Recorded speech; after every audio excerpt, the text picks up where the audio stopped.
How's it going, everyone? Today's special guest is our good friend, Chris Casamassa. Chris is a master martial artist, author of an incredible book called BullyProof Fitness. And you guys may know him from the movie Mortal Kombat and the subsequent television show playing the legendary Scorpion. So it's great to have you on here today, Chris. Thanks for having me on, John. Awesome. I know it's been kind of crazy for you operating schools and teaching and doing what you do out in California, but can you kind of talk through how that has kind of affected your kind of mental there must be some mental hurdles for you every day to be a leader and instructor for kids and people in your classes, but you also have to deal with the state pushback. Yeah, there actually has been a lot going on, and obviously our number one concern, besides keeping our studios open, is keeping our members safe. Right. And we've jumped through every hoop and every protocol that the CDC and the local state governments have asked of us. So to keep them safe, because obviously we don't want anybody getting sick. We don't want to get sick. So it's been a challenge, but listen, we've been able to do it. Fortunately, our studios are very open and spacious, so there's plenty of room for people in there. Once you put a mask on and have that 6-foot separation, like, it's pretty easy. And it's been working. It's been working. Has it been tough for you teaching the younger generation of kids and students going through kind of like this COVID thing? Because obviously we don't have the answers. The adults are dealing with it. But as kids, they're there to learn from you. But have you noticed anything kind of different for them psychologically in terms of the mask and the social distancing? Well, we started to, but it's all in the framing, right? So what we did was we said, listen, it's not that you have to wear a mask. It's that we've now set a new challenge in front of you. Becoming a black belt is not an easy path. So this is a new challenge on your path to black belt. You can choose to be knocked down by it, or you can choose to rise up and conquer and go through it. And then we just kind of use the analogy of, like, some of the best pro athletes in the world wear oxygen deprivation masks to help enhance their training, whether they're long distance runners or pro basketball players or Olympic athletes. They actually use this as kind of a ninja hack to make their endurance better. So when we framed it like that for the kids and put it on them, like, it's not a have to, this is something that you're going to want to do to make your path to black belt even better. The psychology shift in their minds and in their attitude completely changed. I love that. Have you, and obviously we'll talk about your book a little bit too, but have you had the urge to kind of go back into that book and kind of add some stuff like you just mentioned, where these different hurdles and stuff that you can still eat smart, you can still stay fit, you can still do what you do, but with these new hurdles, that doesn't change. It's just another hurdle.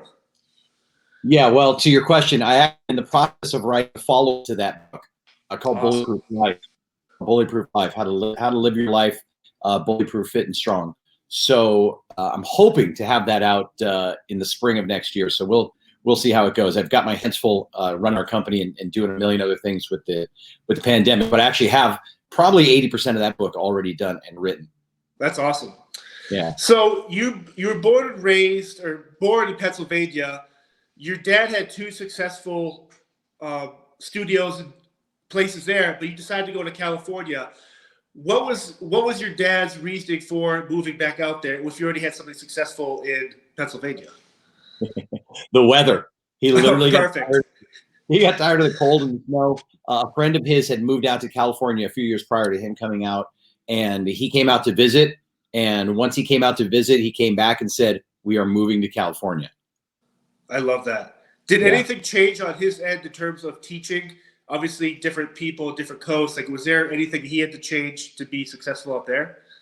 I don't know. I was very young when it happened. This was way back in the early 1970s when we made the shift from Pennsylvania to California. So I think I was only 5, maybe 6 years old.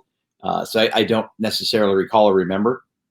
Was there a time when you're growing up where obviously your dad's this legendary instructor and martial artist? Did you feel obligated to jump into martial arts?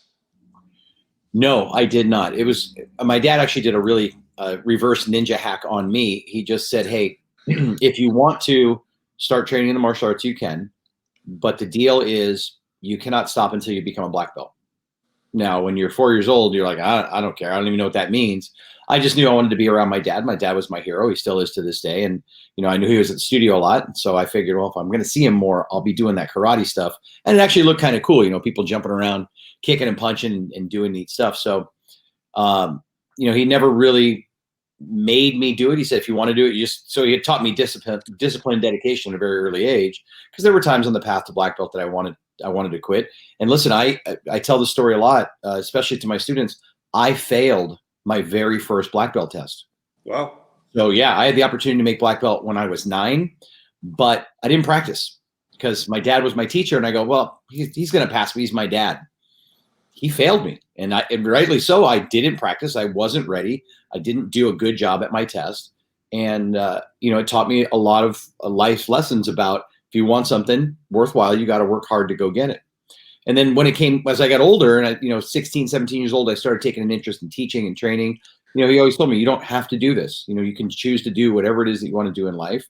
But I was hooked on it, and I knew that it was always something I wanted to do.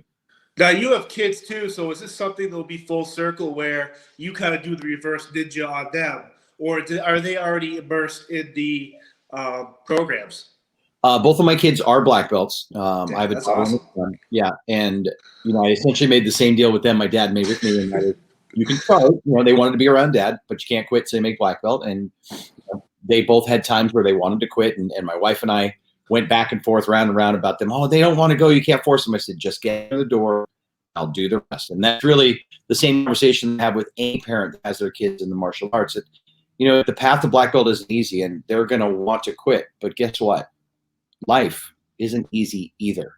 And you're going to want to give up, want to quit. So the skill, the discipline, the focus, the dedication to achieving a goal that you learn in the martial arts will serve you well in life. Now, listen, both of my kids right now are black belts. My daughter's getting ready to test for her 3rd degree of black belt. Wow. She's 19 now. My son's 16. But neither one of them have really expressed an interest in teaching or working in the studios. My daughter wants to be a police officer, detective. Kind of like my dad was. So talk about full circle. Before my dad opened martial arts schools, he was a cop back in Pennsylvania. Wow. He joined the police force. So she wants to do that. My son apparently wants to be a professional esports gamer, which is fine. It's a big industry now. It's huge. And and we'll see. So things can change and things can go. But back to the parents with the kids thing, and I'm going to get up on a soapbox here for just a second. I love it. I cover this in my book a little bit, and that is, if you can see me right now or you can hear my voice and you have a daughter, it is your civic duty to get your daughter involved in some kind of activity that will give her confidence and self-esteem. Now, obviously, I'm going to say martial arts, but gymnastics, even ballet, it's posture, it's poise, it's the way a female carries themselves. Listen, 1 in 3 women in the United States, 1 in 3 will be attacked or sexually assaulted in their lifetime. That is a horrible statistic that I'm not making up. That's real data according to the FBI and everybody that tracks those things. 1 in 3. For guys, for me and you, John, it's 1 in 100. Right. That's a huge gap in the thing. So it's not a matter of if for a female, it's a matter of when. So if you have a daughter and you don't do something that's going to help to empower them, to get them strong, because listen, the FBI interviewed, a lot of their sexual assault and rape victim or attackers, and what they found out over time, because they asked them why did you do this? Why did you attack that person? One of the number one answers that came up was they didn't look confident. They looked unaware or afraid. It's a predatory thing. So if you can change your posture, if you can change the way you make eye contact with somebody, again, things you learn in the martial arts, or hell, even in modeling, you know what I mean? Or cheerleading, like you've got to have this good confident posture. Now, if you have a girl, you have a daughter, you've got to do something. Take proactive action, because it isn't a matter of if, it's a matter of when. Now, my daughter, I told you she's 19, she's getting ready to test for a 3rd degree black belt. Fortunately, in her life so far, nothing's happened. Daddy's been around, right? I'm the big lion that's protecting my daughter. Right. She's off to college now. Dad's not around. So, and listen, I hope nothing ever really happens to my daughter, and I pray for that, and I hope. But if it does, I would hope to be a fly on the wall just to watch my daughter whip this guy's ass. Right.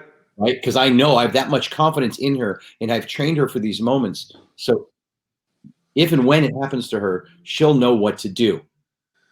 And again, I hope nothing, nobody wants anything bad to happen to their kids, but I know my daughter's is as prepared as she can be for that moment. Right. You kind of hit on the domestic violence and the rape and stuff, but an interesting thing I realized, I talked to some police friends who were like work with like the FBI about statistics, and they like, yeah, John, the number of school shootings obviously has gone down because kids are in school, but Right. when you get home, the number of domestic violence cases, when they are reported, has gone up with abusive parents or alcoholism or suicide. And so you add this now, and it's like, how important is something like what you're trying to do for these kids to kind of like appreciate that, hey, there's someone out here who could still kind of, that still wants to help out even though times are tough, there's no school. That interaction for these kids, it has to be life-saving. It really is, and that's one of the reasons why we're out there doing what we're doing. Listen, right now, martial arts is probably one of the only games in town. Football's done. You can't. There's no, except for pro level stuff. There's no regional soccer or little league or football or anything going on. Basketball. There's nothing for these kids to use as an outlet to get out of the house, and that's again where martial arts becomes a win and a benefit, is they're being able to get out of the house and to interact with other people, with their instructors, and to get a sense of Right. Is there a challenge for you, as opposed to being a teacher versus being a father? Now, how are you able to kind of differentiate that from where you're at the gym versus, hey, clean your dishes at the house? Like, how do you mitigate all that? Well, I mean, listen, Mike, I've got two really good kids that Right. they're kind and respectful and loving, and listen, no kid's perfect, and we have family arguments like everybody does. The family arguments in our house are usually put your hands up. No, yeah, we don't do that. Believe it or not, my wife does most of the structure and the discipline at the house, so she handles that while I'm away working. But listen, I've got two really good kids. That my daughter, who's like I said, in college now, is very independent and growing to a very mature woman at a very early age. So she's doing great. And my son is, it's not. We don't have so much of a problem. We're kind of, I guess, one of the lucky ones, I would say. Gotcha. I grew up in a house where my parents were always coaches, and what I loved about being the games and stuff is that they treated me like like a kid that wasn't their own. And I've always respected people, instructors, teachers, that if you have a sibling or kid out there that they're just one of the people you're teaching. I like that difference of whatever. And they still. I'll tell you, that really is something that's difficult, because your kid is always in your eyes the best. So when my kids are in class with me, it's hard for me to not favor them, to not, look how good she's doing, look how good he's doing. And then what happens is sometimes I skew that the other way, and I'll get home and my kids will be like, you didn't even say anything good about me, and you didn't even say I was doing good. On my heart, like, I'm so proud of them, and I'm like, oh my God, that my daughter is like one of the best ones in my class. But then you run that back and forth of, if I say that, then everybody goes, oh, well, that's Shihan's daughter, and of course he's going to say something nice about her. But they let me hear it. If I don't give them enough praise, or if I don't talk to them, they let me hear it when I get home. Is it hard for you to, as a teacher, if someone's there, hey, I just want to get the black belt and say I have it, put it on my resume, do you find those people are tough to teach because they don't really appreciate the history and the lineage and what your teaching is all about?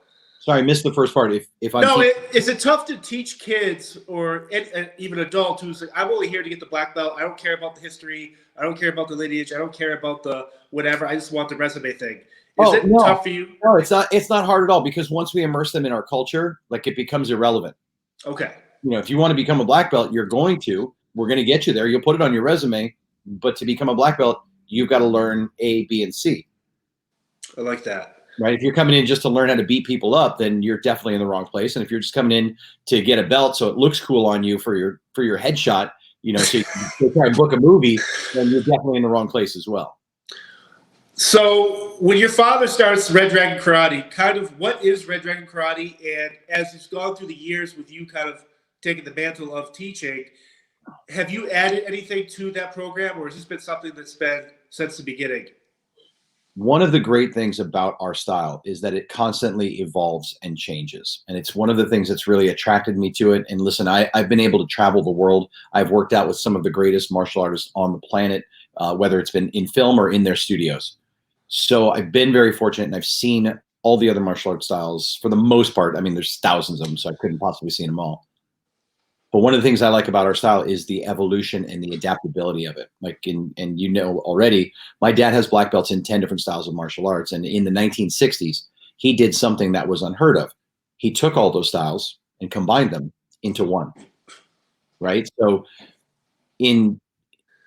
well, it's not in my opinion, it's pretty much fact. In America, our system, Red Dragon Karate, is one of the original mixed martial arts styles in the world. We were doing it before it was cool. We were doing it before the UFC was even thought of. So nowadays I could throw a rock from where I'm sitting and hit a mixed martial arts school. But back in the day, in the early 1960s especially, there was a very strict unwritten rule of you were either a Japanese stylist or a Korean stylist or an Okinawan stylist or a Chinese stylist.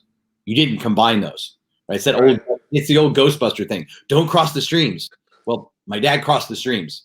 And that's one of the reasons why our system and style has lasted and evolved for as long as it has, because my dad, in my opinion, is like a Michelangelo of the martial arts. He's always creating. He's always taking, all right, we're going to move this. We're going to take this move out. We're going to take this weapon. We're going to move this here. And it's like a puzzle piece to him. And it's kept us evolving. So to your question, our style in the 1960s is completely different from the 2020 version of it. Fascinating. The core components of it, the structure, the discipline, the respect, that's all there. But the moves that I learned to become a black belt in Red Dragon Karate at the age of 10 are probably 90% different than what a student who becomes a black belt today is. Doesn't mean one's worse and one's better. It's just the evolution of the style itself. And your family must be so proud, because on the top of my head, there's not many. I know Pat Miletich has Miletich fighting systems, and then you guys with Red Dragon. There's not many American-based fighting systems created in America that you guys have been able to.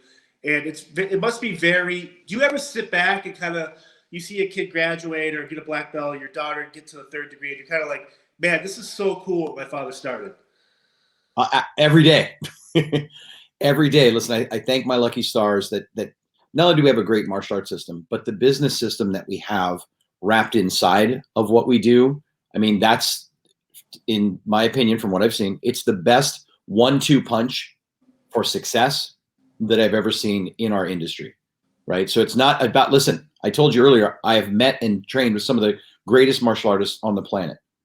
Many of them are just flat ass broke.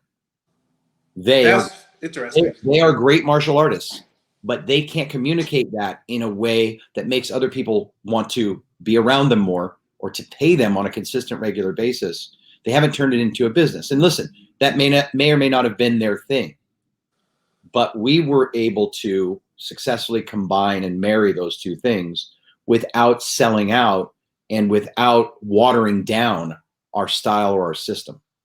Right.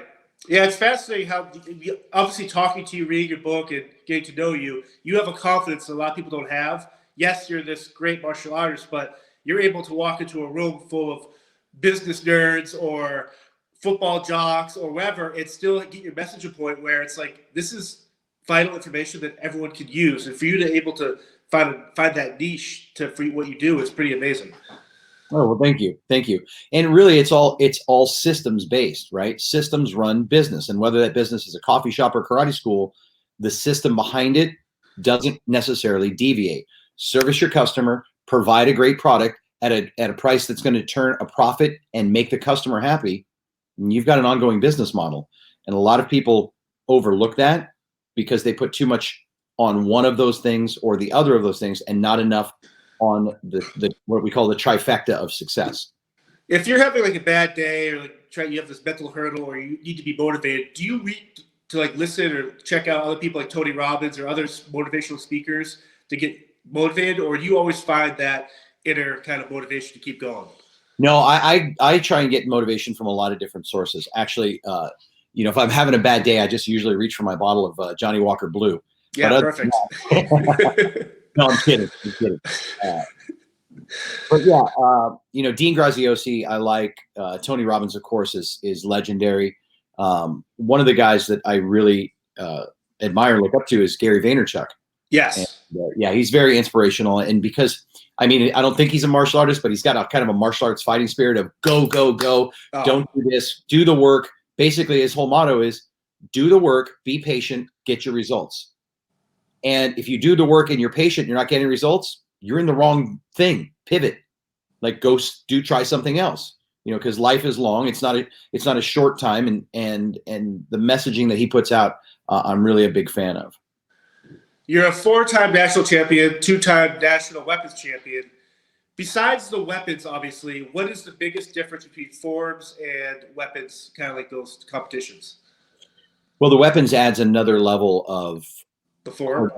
Yeah. Okay. And focus in it, because now you're not using your hands and your feet. You got a weapon spinning around, or you're moving, and striking, and hitting with. So it's a more difficult thing to do than the open hand stuff. Right. I'm always fascinated by it. You're friends with Keith Cook, and when he's talking about the wushu and the weapon, I'm kind of blown away by that someone can have so much control. They basically treat that weapon as like an extension of their arms or legs. It's very fascinating, some of those videos you guys put out there. Yeah, listen, Keith's awesome, man, and he is great. And he was he was a champion before me, right? He was one of the guys that I actually looked up to when I started competing on the pro circuit.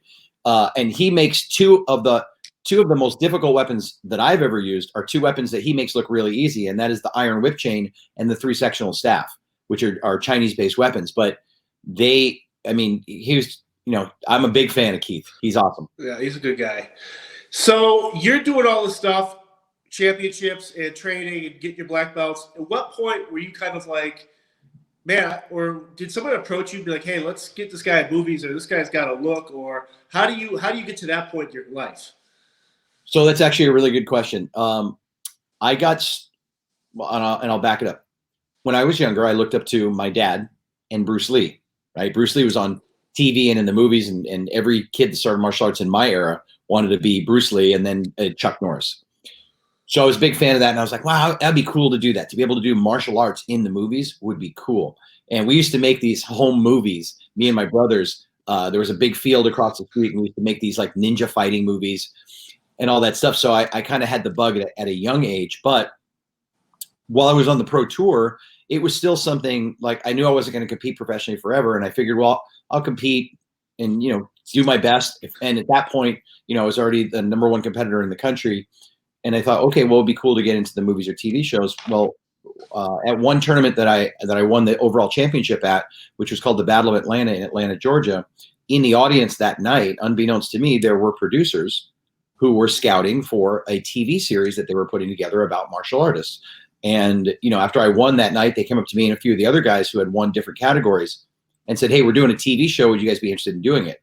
And we were like, of course, we would. And then as the industry goes, you don't hear from people. So, after 3 months, we didn't hear anything. So we just thought it was, one of those pie in the sky, or maybe they weren't even producers to begin with. But then after about 6 months, we got a phone call that says, hey, we met you in Atlanta. We really liked what you did. We want you to come down and we're going to shoot a pilot episode at Universal Studios in Orlando. And that TV show ended up becoming WMAC Masters. So it was pretty fortuitous that I did it. And that was, a bigger entry point into the TV and movie industry that I had. I had done some work earlier in my career, like when there was the big ninja fad that happened in the 80s.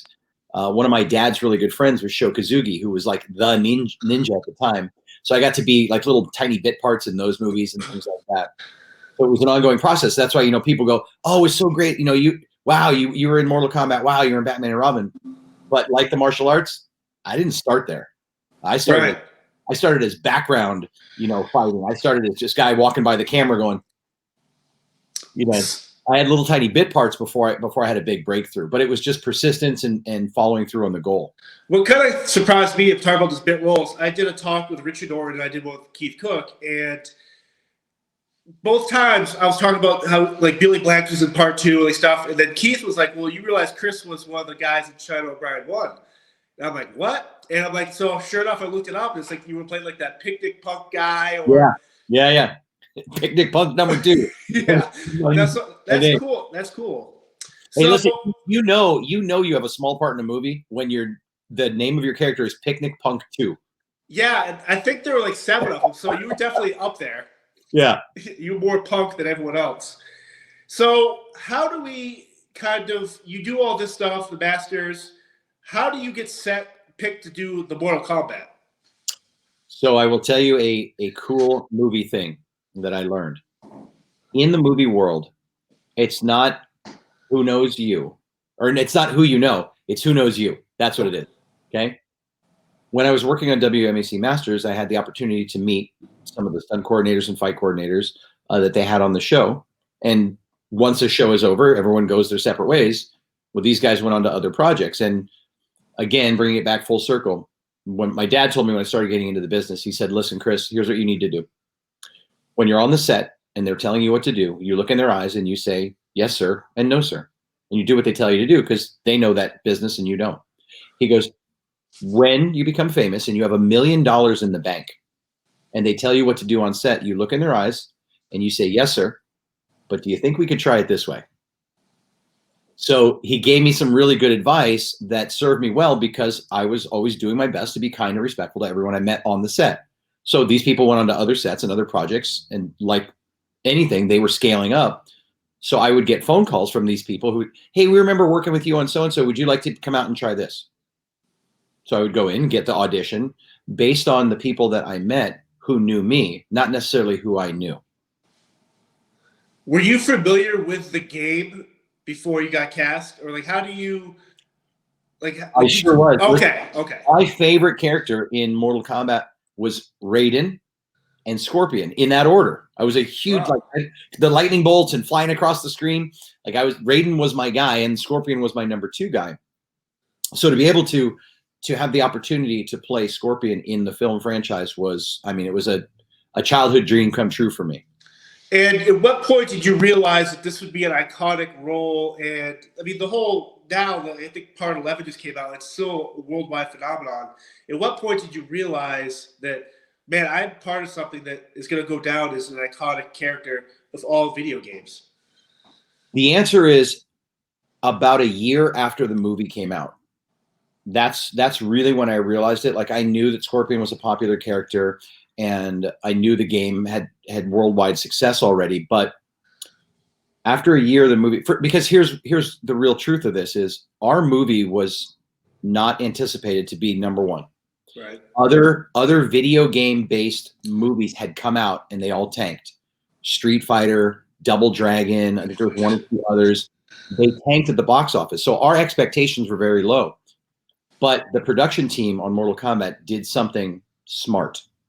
They got the best martial artists that they could get to do justice to the fighting in the film so that it was as true to the game as possible. And that's something that we tried to keep ongoing. And because I knew I was going to be doing Scorpion, I already knew all his moves. And then, of course, I had our style and our system. And I go, wow, if I could combine those 2 things, we can do something really cool here.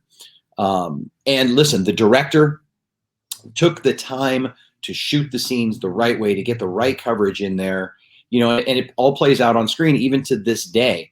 So about a year afterwards, I realized, hey, this has got some legs to it, and it's really going to last. The other thing that's made it last and be so great are the fans. Right. Listen, I mean, it's 25 years later. I'm still doing interviews and things about Mortal Kombat with a fan base as loyal and dedicated as that. Like, it's hard to go wrong. And that's why, like, I'm happy to do interviews. I'm happy to sign autographs. I'm happy to do, you know, whatever, because the fans have kept this thing going for decades now. And I'm humbled by it, and I'm super appreciative of it at the same time. Yeah, it's incredible. And you mentioned, obviously, that movie brought in people like Robin, Keith, TJ Storm, Hakeem, yourself, and countless others. How fun is it to be around those type of personalities where you guys obviously train and your friends or whatever, but there must be an extra level of excitement where you're always trying to playfully one-up each other? Well, that's it. I mean, I don't know that I would call it excitement. It's more ego, but because when you're on a set with people who are at your level and or above, like, it forces you to play up. Like, there's no playing down. There's no bad day on set because you don't want to be shown up. by the next guy who's got the next scene coming up. So that little, it was a friendly rivalry and friendly competition. And listen, all of us that were on that set, we all get along and we're all friends. And listen, even Lyndon Ashby, who played Johnny Cage. Yeah. Like, he was so dedicated to the role and to the craft that, he took a crash course in martial arts before filming started. But after we got done filming, he became my student for a year and a half. He trained with me. We trained a couple days a week because he was so enamored of what we were doing. He saw what I was doing. He saw what Keith was doing. And he's like, I want to learn to do that. So I go, okay, well, I have a school in Pasadena. It was right between where he lived and I lived. So he trained with me for a year and a half. He got actually a little bit past the halfway point to black belt with me. And then he booked Teen Wolf, and he got busy with other jobs and stuff like that. But to his credit, he didn't give up just because the cameras were off. I like that. He kept training, he kept doing it. And, to this day, him and I are good friends, and he's an awesome dude. I mean, arguably, there's two scenes in that first movie, the Keith Cook-Robin fight, but the scene with you going against Johnny Cage, how fun was that? And kind of, what's the process? Did you have any input in terms of, I can do this, let's do, how do you, that scene was very well done. Thank you. Thank you very much. I was fortunate enough to be able to get some input. Pat Johnson, who was the fight coordinator on that, is a great fight coordinator. He had coordinated the fights for, all the Ninja Turtle movies, the first 4 Karate Kid movies. So he's very legendary in the business. And one of his working models is A, getting the most talented people he can get, and B, letting them do what it is that they do to bring the character to life. In other words, Pat could have said, hey, I need you to do this kick and this punch his way, but he's smart and he knows, all right, well, Chris has a style. Keith's got a style. Let's bring that style to life. And then Pat just goes, all right, the fight needs to go in this direction. It needs to go here. These hits need to happen here. And then he lets you go off with the actor and put stuff together. You bring it back to him. You show it to him and he goes, okay, that looks good. Take that out. That looks good. Take that out. And we need to add this element here. So it's a very creative process where he works with you rather than a dictatorship where he says, ... And that's one of the reasons why the fight scenes were able to come to life the way they were. Keith had a tremendous input in his fight scene. I had tremendous input in the fight scene, and so did Lyndon. Lyndon came up with, if you're calling the fight scene, we put an Old West moment in the fight scene on purpose, where he punches me, I take the hit, come back, I punch him, and we do that 4 times. So it was kind of an Old West cowboy thing. And the director was like, I don't know if that's going to work. And we're like, just let us do it. Just let us do it. And it plays off very well. It just kind of shows a mutual tough guy moment in the fight scene. The weapon that comes out of Scorpion's hand, is that based on a Forbes weapon that you guys would trade with? What is that? It's based on a weapon called a kunai. And in the game, as you know, it's a spear. It's a kind of an iron chain that comes out. But in the movie, they animated it and made it into a living creature. But it is based off of that weapon. Gotcha. So the other thing, you mentioned it briefly, and I had to look it up before because there's no way this is true. You, obviously in Batman and Robin, you were George Clooney's stuntman. How did that come to be, and did you keep the suit? I wish I kept the suit. I have no parts of the costume at all. It's weird. I thought you would have. No, I am not allowed to have any parts of the back. We're very strict about that on the set. The truth is, George Clooney and I are exactly the same height and have exactly the same chin. Okay, so how do you? I get the height part. But the chin, are they looking specifically through headshots for that jowl? No, it's kind of a joke. That was the director, Joel Schumacher, when I met him for the first time. Pat Johnson, again, who I'd worked with on Mortal Kombat, right? It's not who you know, it's who knows you. Right. Pat got the job to do Batman and Robin. They needed a Batman double. George Clooney's his original double had been injured on a previous film and wasn't able to take part in the fight scenes for Batman. So they needed someone. Pat goes, I got the perfect guy. Calls me up, says, I need you to come in and meet Joel Schumacher. So I came in and I met him, and he walked up to me and and I didn't have a beard at that point. He touched my chin and he's like, you and George have the exact same chin. He never asked me to throw a kick or a punch or do anything. He goes, you're perfect. And I went, okay. Now, of course, we went into rehearsals and I had to show him, hey, I can actually do, because Pat vouched for me. He's like, this is the guy. he will do stuff in this bat suit that you have never seen before. And the directors wanted to meet and make sure we had the same look because, you know, they want to shoot close-ups and things like that. So that's how that worked out. I actually had to back it up in the rehearsals. What was cool in rehearsals was I got to wear Val Kilmer's bat suit for rehearsals because he had done the previous movie. So what they did at that time was they took the suits from the previous movie and used them as stunt suits to practice in. So they didn't use the what they call the camera suits, the camera ready suits, so they didn't get messed up. How hard is it to adjust to training? Like, how heavy was the suit, and how much did it restrict you in your movements? Probably one of the biggest challenges I had in working in fights was wearing the bat suit. The bat suit is 35 pounds of skin tight rubber and leather, and it takes 30 to 40 minutes to put that thing on, and it takes a team of 3 or 4 people to put it on. So it's not like you see in the movies. You don't just get into the bat suit. It is a process. And it is heavy, and it gets hot fast. Matter of fact, the on-set rule is you're not allowed to be in the suit for more than 3 hours because you get so dehydrated. There was a guy on set whose sole job was to hold an air conditioning tube on me so that I did not overheat between shots. And at the 3-hour point, they come to you and they go, you have to get out of the suit. And they would unscrew me and unbolt me.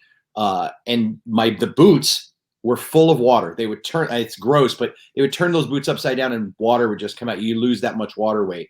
So it was a really big challenge. At the end of the day though, John, I'm gonna be the first guy to tell you, it was probably the fucking coolest thing I've ever done in my life. Yeah, I can imagine. It's such an iconic character that transcends all timelines. And for you to be part of that history, yeah, when I read it, I'm like, man, this is totally ridiculous. Look, the first thing that you do when they get you all bolted in and they tell you you're ready for set, the first thing that you do is you run to the nearest mirror, stand there, and you look in it and you say, I'm Batman.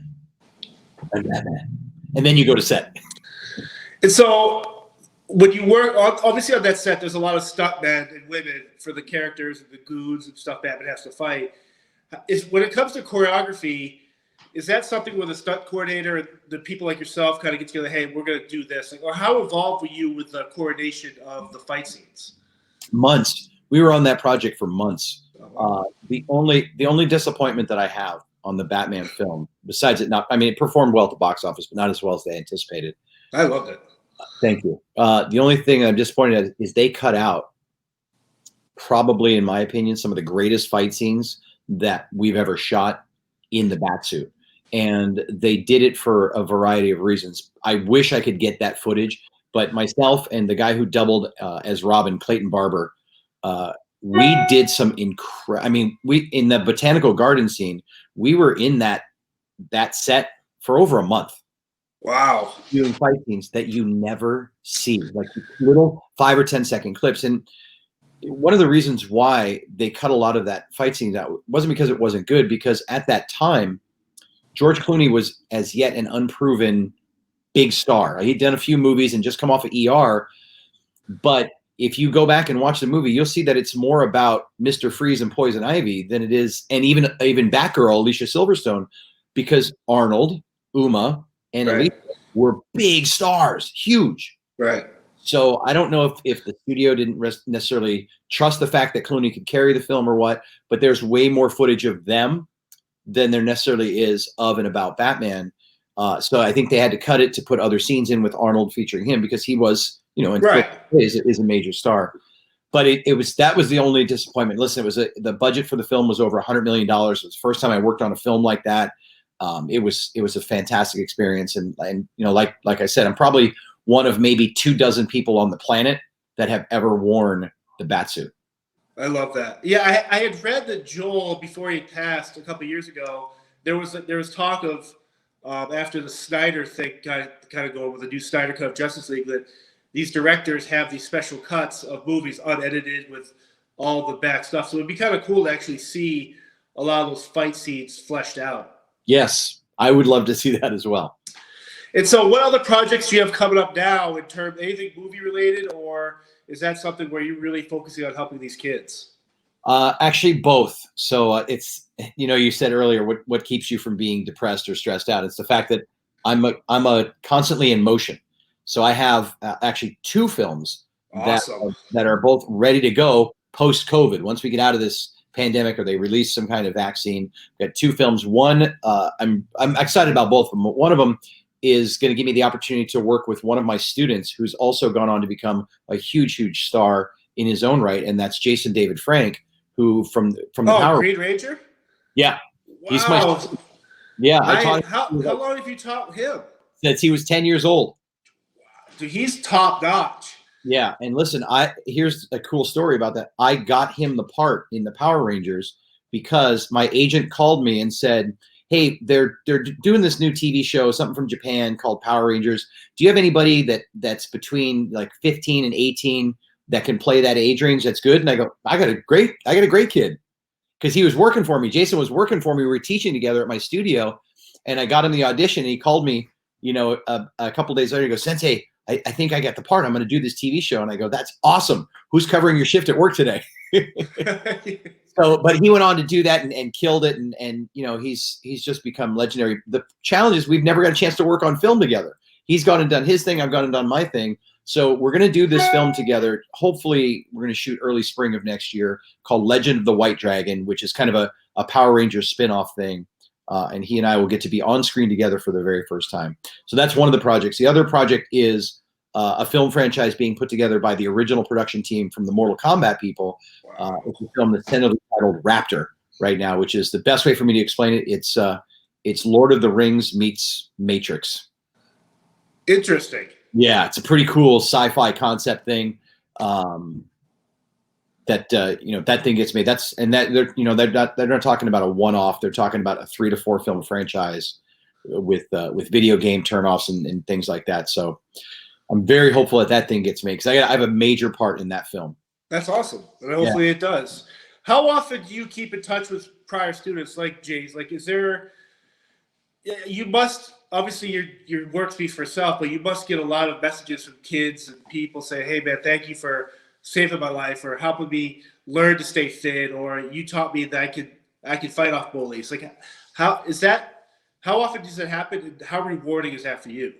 Well, I don't know if you can hear the pings, but because I forgot to turn the pings off on my iPad, but it's all the time. And listen, I do my best to respond to each and every fan request. I do my best to get back to every kid that ever reaches out to me. But my Instagram is like, it blows up on the daily. Facebook, all the socials, 'cause it's really easy to find me. I don't make it hard to find me, because I want to interact with the people. I want to help as many people as I can. And if there's fans out there, if I inspired to do martial arts, which I get tons of those fan mail letters, I'm the happiest guy in the world, because I believe that if everyone in the country studied martial arts for 6 months or a year, a lot of the freaking problems we have start to go away. Right.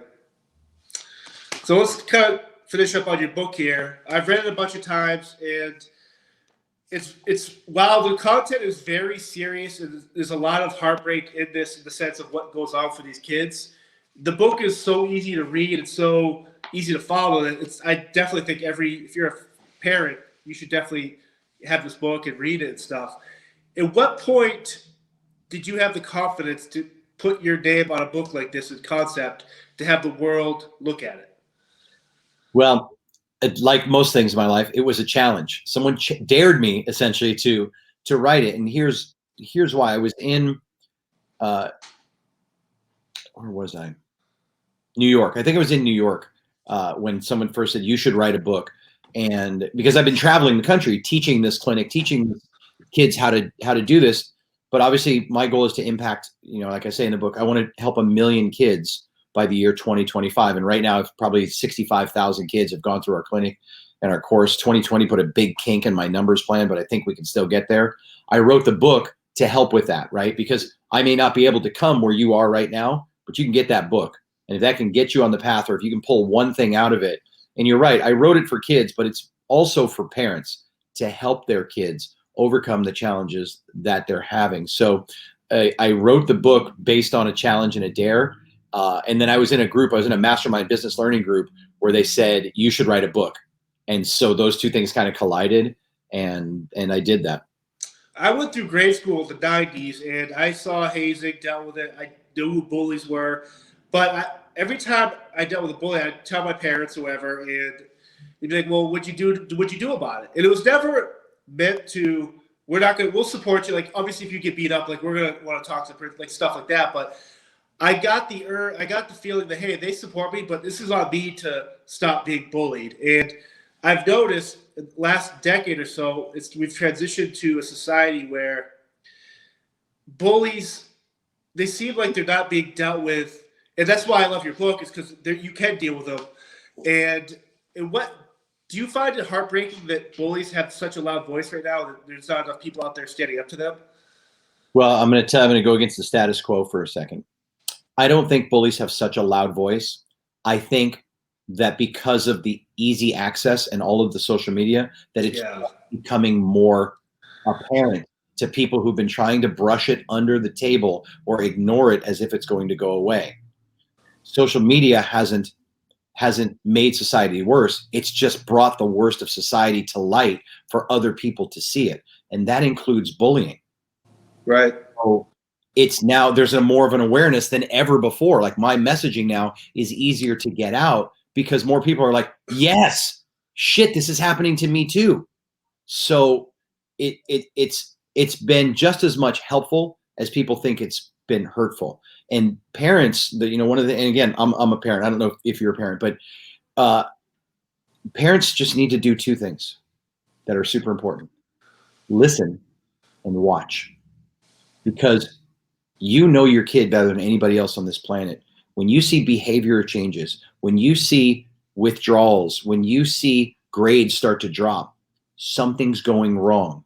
And it's not necessarily because they're playing a fucking video game. There's other factors that go along with that. And, I don't mean to curse and stuff, but I get so. No, I love it. Yep. And you got to listen. And then there's the other group of parents who blame themselves. Oh, it's my fault. I didn't raise my kid right. There can't be anything farther from the truth. It's not your fault if your kid's getting bullied. It's just some shit that happens.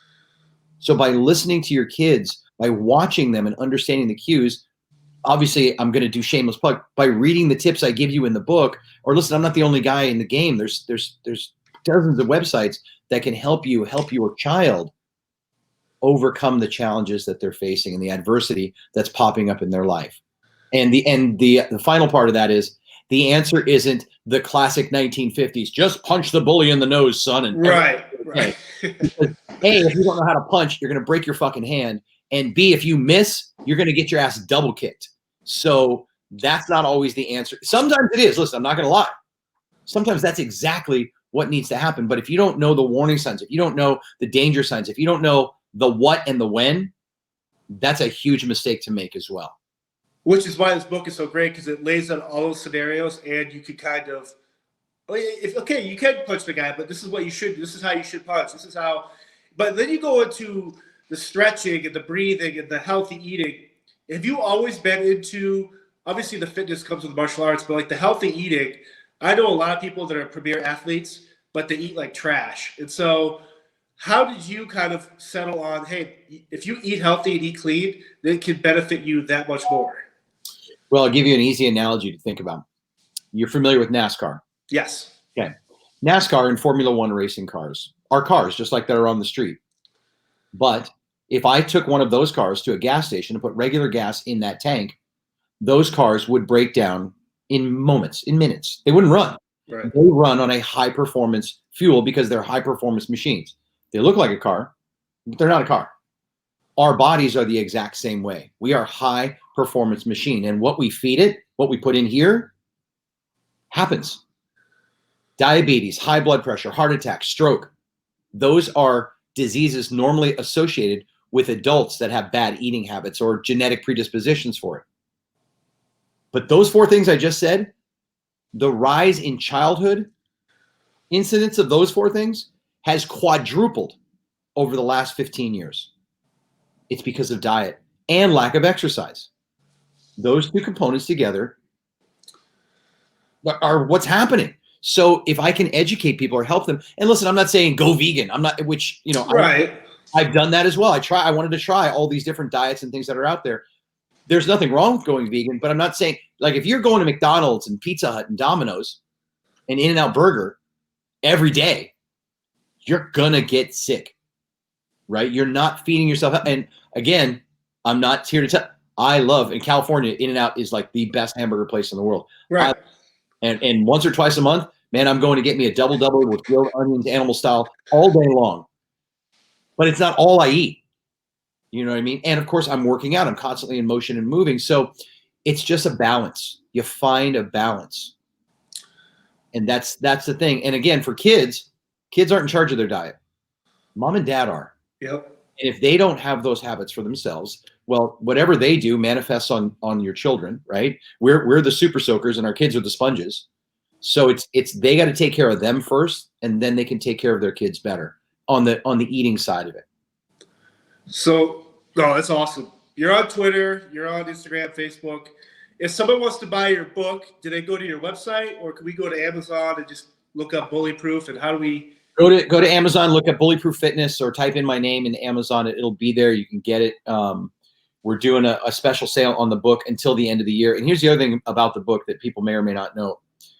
I don't keep any money from the sale of the book. I donate all the money from the proceeds of the book, obviously minus the cost of printing.